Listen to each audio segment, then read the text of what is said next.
Perkenalkan, kami dari kelompok 6 hari ini akan mempresentasikan tentang pentingnya interaksi dalam pembelajaran. Kelompok kami terdiri dari Bapak Fidiargo Karisma, Ibu Gaudensiana Herni, Ibu Nurul Fadila, Bapak Nana Mulyana, dan Ibu Rina Widyastuti. Manusia adalah makhluk sosial, karena itu kita harus mampu berinteraksi dan berkomunikasi dengan sesama. Nah, begitu juga dengan peserta didik. Sebagai penerus bangsa, dan yang pastinya harus dibekali dengan hal-hal yang nantinya bermanfaat dalam kehidupannya, khususnya dalam bersosialisasi. Salah satu aspek yang perlu diajarkan kepada peserta didik adalah bagaimana mereka mampu untuk mengungkapkan pemikirannya, baik secara tulisan maupun ucapan, sehingga nantinya mereka mampu berinteraksi dengan masyarakat.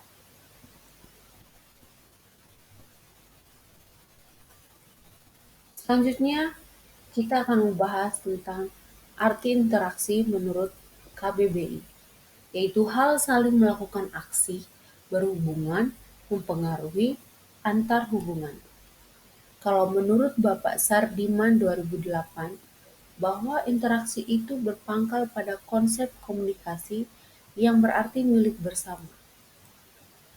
Kalau menurut Wallace 2001, suatu macam tindakan yang terjadi bila dua atau lebih dari objek mempunyai satu pengaruh yang satu terhadap yang lain.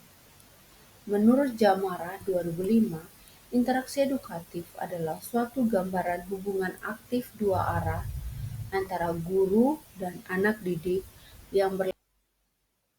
Selanjutnya, arti dari pembelajaran. Pembelajaran itu adalah proses untuk membantu peserta didik agar dapat belajar dengan baik. Lalu bagaimana mencapai tujuan pendidikan? Tujuan pendidikan itu akan tercapai jika prosesnya komunikatif. Jika prosesnya tidak komunikatif, tidak mungkin suatu tujuan pendidikan itu tercapai. Lalu bagaimana caranya agar proses penyampaian suatu pelajaran oleh pengajar kepada pelajar menjadi komunikatif? Maka pembelajaran itu harus efektif. Proses pembelajaran efektif jika komunikasi dan interaksi antara guru dengan siswa terjadi secara intensif. Guru dapat merancang model-model pembelajaran sehingga dapat belajar secara optimal. Guru mempunyai peran ganda dan sangat strategis dalam kaitannya dengan kebutuhan siswa. Peran yang dimaksud adalah guru sebagai guru, guru sebagai orang tua, guru sebagai teman belajar. Ciri-ciri interaksi edukatif. Interaksi edukatif sendiri merupakan adanya hubungan timbal balik antara peserta didik dengan guru dengan adanya interaksi proses belajar dan mengajar. Ciri-ciri interaksi edukatif ini ada tujuan, pesan, aktif, pelaksana, metode, dan penilaian. Tujuan di sini merupakan tujuan apa yang dicapai. Nah, tujuan ini untuk membantu anak dalam suatu perkembangan tertentu dalam proses belajar mengajar. Pesan-pesan yang menjadi interaksi. Pesan ini merupakan isi dari interaksi tersebut, seperti guru yang akan memaparkan atau menjelaskan materi hari ini dengan berbagai macam metode atau model pembelajaran. Kemudian ada aktif. Aktif di sini pelajar yang aktif mengalami. Dalam interaksi edukatif ditandai dengan adanya aktivitas peserta didik sebagai konsekuensi bahwa peserta didik merupakan pusat perhatian. Maka aktivitas peserta didik sangat mutlak bagi berlangsungnya interaksi belajar mengajar. Kemudian ada pelaksana. Pelaksana di sini guru yang melaksanakan. Interaksi edukatif ini ditandai dengan satu garapan materi yang khusus. Dalam hal ini, materi harus disusun sedemikian rupa sehingga cocok untuk mencapai tujuan. Materi harus didesain sedemikian dan disiapkan sebelum berlangsungnya interaksi belajar mengajar. Kemudian ada metode. Metode di sini cara untuk mencapai tujuan. Di sini guru bisa memakai berbagai macam metode. Misalkan seperti metode ceramah. Di sini guru lebih dominan dibandingkan siswa dalam pemaparan atau menjelaskan materi. Selanjutnya ada penilaian. Penilaian di sini merupakan penilaian terhadap hasil belajar yang terjadi di kelas antara siswa dengan guru dengan adanya interaksi tersebut, seberapa besar atau seberapa pengaruhnya metode atau model pembelajaran terhadap interaksi tersebut. Kemudian ada pola interaksi pembelajaran. Di sini ada 4, yaitu ada satu arah, dua arah, dua arah per siswa atau multi arah, interaksi optimal. Nah, satu arah ini merupakan guru yang memberi ceramah, artinya interaksi komunikasi satu arah berlangsung di mana guru menjadi sangat dominan dan keterlibatan peserta didik dalam proses pembelajaran kurang aktif. Interaksi komunikasi satu arah ini berlangsung pada saat guru memaparkan atau menjelaskan materi yang diajarkan pada hari ini. Penjelasan materi pelajaran oleh guru melalui metode ceramah dan harus dibawakan sebaik dan semenarik mungkin oleh guru agar peserta didik mampu memperhatikan dan memiliki minat belajar di kelas. Kemudian ada dua arah. Dua arah di sini, guru memperoleh balikan dari siswa. Interaksi yang melibatkan dua orang atau lebih secara aktif dan bekerja sama, yaitu dengan adanya interaksi atau hubungan timbal balik antara guru dengan siswa. Interaksi edukatif ini melalui komunikasi dua arah dalam kegiatan pembelajaran dapat dilihat saat proses pengajaran sedang berlangsung, yaitu dengan pemberian tugas, metode tanya jawab, serta penghafalan. Kemudian ada dua arah, plus siswa atau multi arah. Selain komunikasi satu arah dan dua arah ini, dalam interaksi belajar mengajar, ada pula komunikasi melalui multi arah, yaitu melibatkan seluruh aspek pengajar dan anak didik yang saling berkomunikasi secara aktif dalam suatu interaksi edukatif.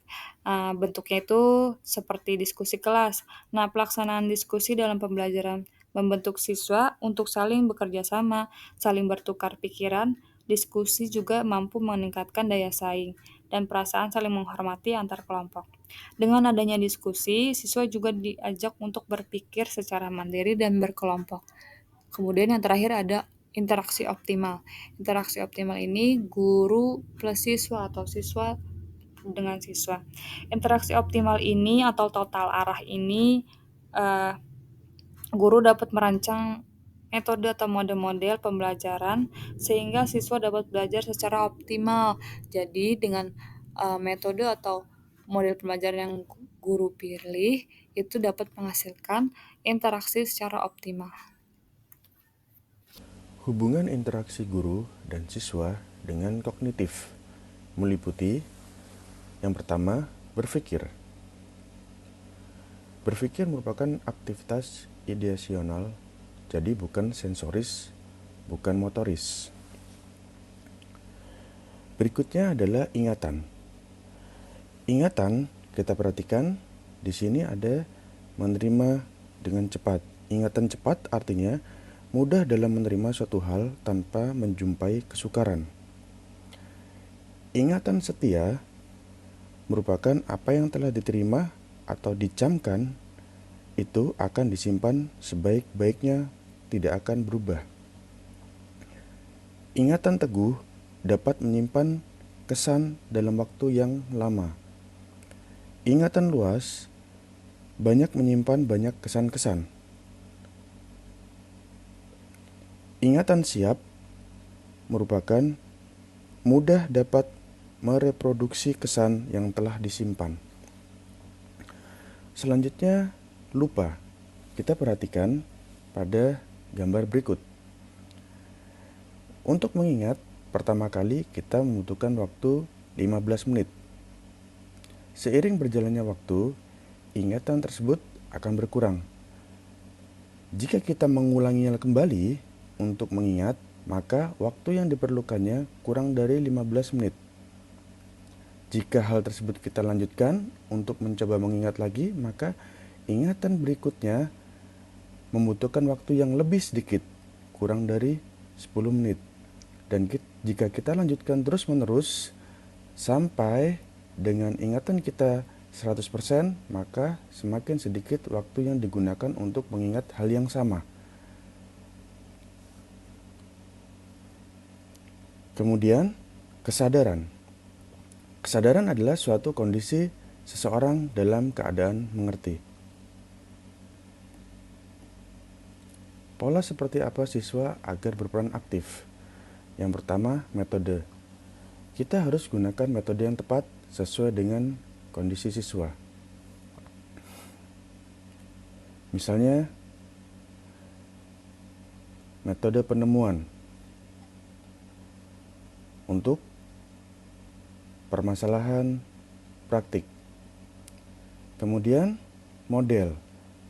Kita juga harus bisa menggunakan model yang tepat. Misalnya, dengan model pembelajaran yang interaktif, maka siswa dapat berperan aktif, seperti model penemuan tadi. Media.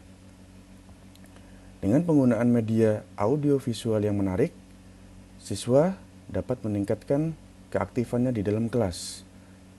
Misalnya kita dengan memberikan media atau tayangan dalam proses pembelajaran. Apresiasi. Dengan disampaikannya sebuah reward, maka siswa akan memiliki keaktifan untuk bertanya, untuk menjawab. Ada 3 keuntungan dalam suatu interaksi kelas yang efektif. Yang pertama, setiap pribadi semakin diperkaya dengan wawasan dan pengetahuan, menimbulkan rasa gembira dan bahagia, dan menambah percaya diri pada siswa. Keuntungan yang kedua, masing-masing pribadi memperoleh kepuasan dalam berinteraksi. Dan keuntungan yang ketiga, mereka semakin dekat satu sama lain dan saling melengkapi.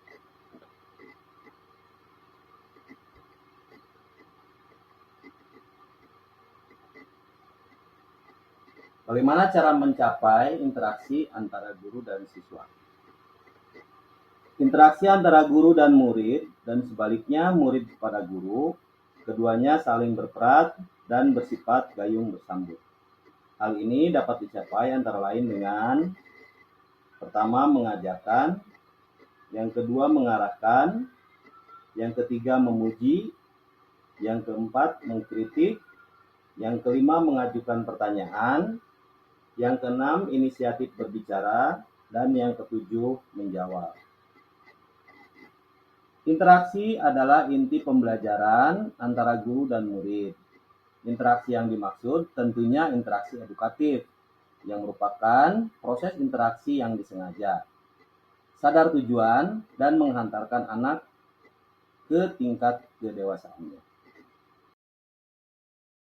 Berdasarkan materi yang telah dipaparkan, dapat disimpulkan bahwa interaksi dalam pembelajaran merupakan proses interaksi yang terjadi antara guru dengan siswa maupun siswa dengan siswa, baik di dalam kelas maupun di luar kelas. Interaksi menjadi poin penting dalam kegiatan belajar mengajar karena bukan hanya siswa saja yang mendapatkan manfaat, tetapi guru juga mendapatkan feedback apakah materi yang disampaikan dapat diterima dengan baik atau tidak, sehingga tercipta pembelajaran yang lebih optimal.